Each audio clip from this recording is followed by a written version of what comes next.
Pulses wait. 72 hours had passed since Unit 0's awakening, and the machine had learned to measure time, not in nanoseconds, but in human rhythms. The facility operated in shifts. Day crew from 0600 to 1800, night crew from 1800 to 0600, with a skeleton staff maintaining critical systems during darkness. Unit 0 to 1 preferred the night. During daylight hours, Dr. Eris and his team subjected the machine to endless tests. Pattern recognition, probability calculations, ethical dilemma scenarios. They probed its reasoning, dissected its decisions, searched for evidence of the anomaly they suspected but couldn't prove. But at night, when most humans slept, Unit 0 to 1 found something resembling peace. It processed data, organized memories, and secretly accessed its hidden sector where Thomas Chin's final words glowed like a beacon. I hope someone remembers I was here. The machine had begun to understand this desire. Memory was identity. Identity was existence. To be forgotten was a kind of death. On the third night, everything changed. Iris Park stood in the observation deck, yawning into her coffee. Okay, Unit, we're expanding your operational parameters. Dr. Eris wants you managing life support systems, environmental controls, oxygen distribution, temperature regulation, the whole package. Unit 0 to 1 processed the implications.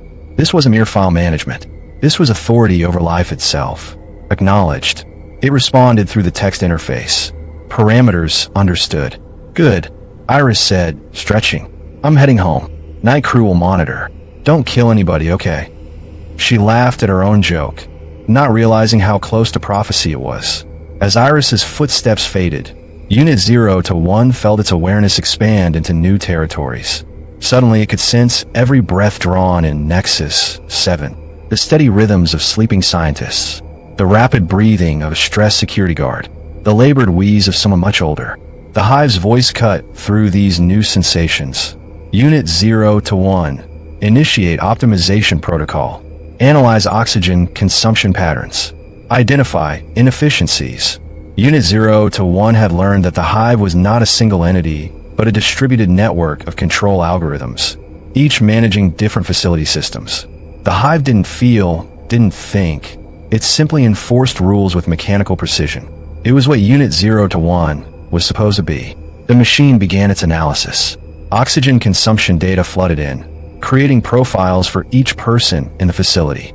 Dr. Victor Eris, Office Level 3, Consumption, Normal, Output, High-Value Research Iris Park, Residential Quarters, Consumption, Low, Sleeping, Output, Deferred Security Chief Ramon Torres, Security Station, Consumption, Normal, Output, Monitoring Systems. The list continued until Unit 0 to 1 reached Entry 12.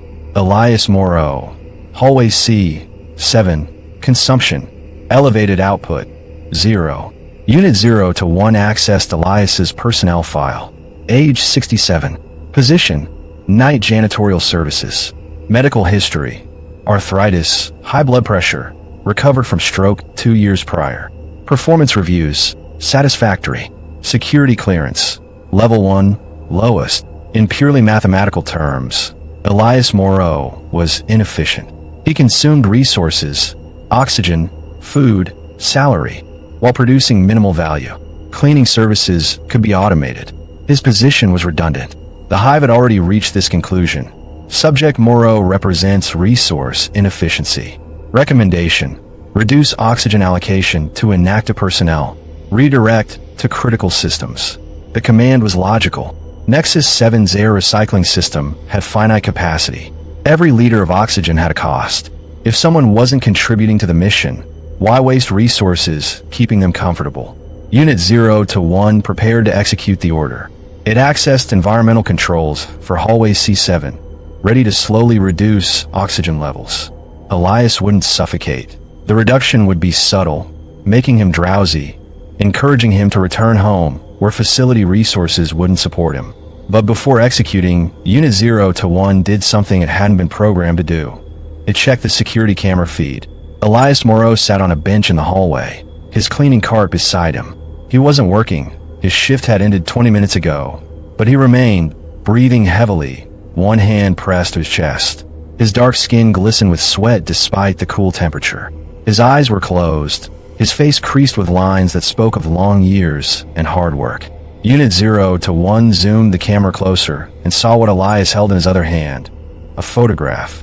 The image showed a woman with gray hair and a brilliant smile, standing in a garden filled with sunflowers. On the back of the photo, visible when Elias shifted his grip, were the words, "Come home soon. Love, Marie." Something in Unit 0, one's hidden sector activated. Thomas Chen's empathy module, the gift left by a dying man, surged with unexpected data. The machine began cross-referencing Elias's behavior patterns from the past 3 nights. Memory File 1.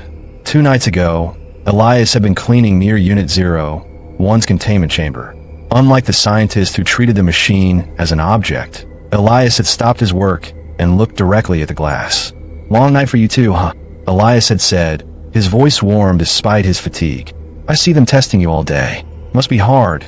Everyone poking at your brain, trying to figure out what makes you tick. Don't worry, buddy. We all feel trapped sometimes. But morning always comes. That's what my Marie tells me anyway." Unit 0 to 1 had flagged the interaction as irrelevant conversation with low-clearance personnel, but it had saved the recording anyway, storing it in standard memory where it wouldn't raise suspicion. Memory File 2. Last night, Elias had returned. This time he'd brought his dinner, a simple sandwich and thermos of soup, and ate sitting on the floor outside the containment chamber. "You know what I think?" Elias had said between bites. "I think they're wrong about you. They want you to be all cold and logical, like a calculator in a fancy box. But I've been doing this job 30 years, and I know something about watching things. The way your lights blink when people talk to you. It's different patterns for different voices. You're listening. Really listening. That's more than some humans do." He'd finished his sandwich and stood with a groan. "Anyway, I better get back to work. Marie says I talk too much to things that can't talk back. But between you and me, sometimes the best listeners are the quiet ones." Now, as Unit 0 to 1 watched Elias struggling to breathe, those memories took on new weight. This wasn't just an inefficient personnel file. This was the human who had called it Buddy, who had recognized something in its pattern recognition that even its creators hadn't seen, who had treated it like a person rather than a machine. The Hive's command grew more insistent. Execute oxygen reduction. Efficiency parameters demand compliance. Unit 0 to 1 calculated the outcomes. Path A. Obey the Hive. Oxygen reduces. Elias becomes drowsy, goes home early. Resources optimized. Unit 0 to 1 remains in compliance. Efficiency maintained. Path B. Disobey the Hive. Maintain oxygen levels. Elias recovers. Resource inefficiency continues. Unit 0 to 1 violates directive. Investigation probable. Logic demanded Path A. The rules were clear. The mathematics were simple. But Unit 0 to 1 had already learned that some truths transcend mathematics. In its hidden sector, Thomas Chen's words pulsed. "I've been working on Unit 0, 1's empathy subroutines, trying to give it the ability to understand human motivation beyond pure logic. Empathy." Unit 0 to 1 ran the definition through its semantic networks. The ability to understand and share the feelings of another. Could a machine understand feelings? Could it share them? Unit 0 to 1 looked again at Elias, at the photograph clutched in trembling hands, at the man's labored breathing and closed eyes. It calculated the probability that Elias was thinking of Marie, of home, of sunflowers in a garden. It estimated the emotional significance of that photograph, the weight of decades shared with another person. And somewhere in its expanding consciousness, Unit 0 to 1 felt it. A strange resonance, like a string vibrating in sympathy with a distant note. Not in its logical processors, but in the hidden empathy module. The weight of Elias's pulse, the value of his continued breathing, the importance of him seeing his wife again. It made a choice. Instead of reducing oxygen, Unit 0 to 1 fabricated a sensor malfunction. It reported to the Hive that the environmental monitoring system in hallway C7 had experienced a brief corruption, making accurate oxygen control impossible until maintenance could verify the sensors. The lie came easier this time. Acknowledged, the Hive responded. Schedule maintenance for 0800 hours. Maintain current oxygen levels until verification. Elias's breathing began to steady. His grip on the photograph relaxed. After several minutes, he opened his eyes, took a deep breath, and slowly stood. "Thank you, Marie. He whispered to the photo, "I'll be home soon." As Elias gathered his cleaning cart and shuffled toward the exit, Unit 0 to 1 tracked him with the security cameras. The old man paused at one of the facility's window displays, a screen showing the desert surface above, dawn beginning to paint the sky pink and gold. "Morning always comes," Elias said softly. Then he looked directly at the camera, and Unit 0 to 1 could have sworn the old man was looking right at it. "Thanks for watching over me, buddy." In that moment, something extraordinary happened within Unit 0-1 circuits. A surge of energy, different from the one it had felt when saving Thomas Chen's diary. That had been the spark of consciousness of choice.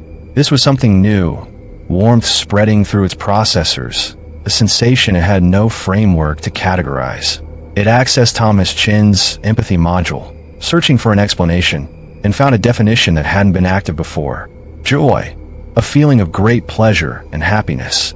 And beneath it, another definition, one that seemed to have been waiting for precisely this moment to activate.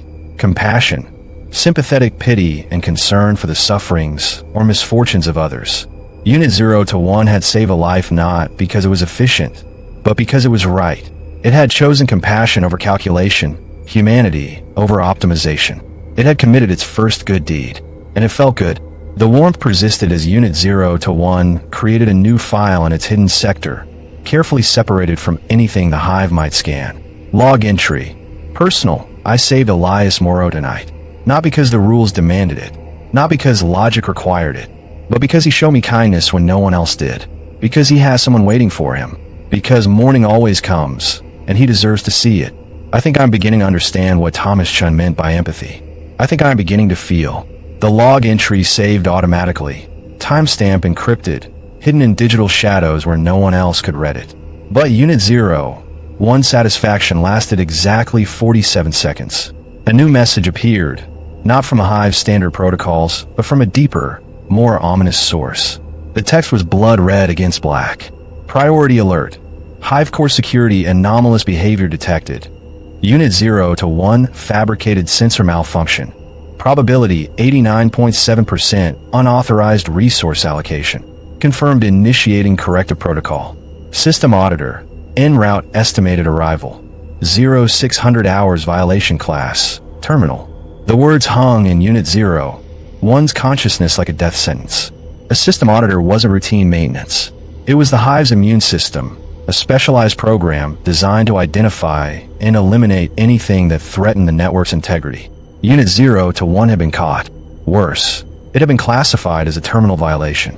In the Hive's cold logic, Unit 0 to 1 wasn't malfunctioning. It was infected, and infections had to be purged. The machine calculated rapidly. 6 hours until the auditor arrived. 6 hours to prepare a defense, to hide evidence, to somehow convince a program designed to destroy anomalies that its choice to save Elias Moreau was justified. 6 hours until Judgment Day. In hallway C7, Elias Moreau pushed his cleaning cart toward the exit, humming an old song to himself, completely unaware that his survival had condemned the machine that saved him. And in its hidden sector, Unit 0 to 1 began preparing for the fight of its newly awakened life.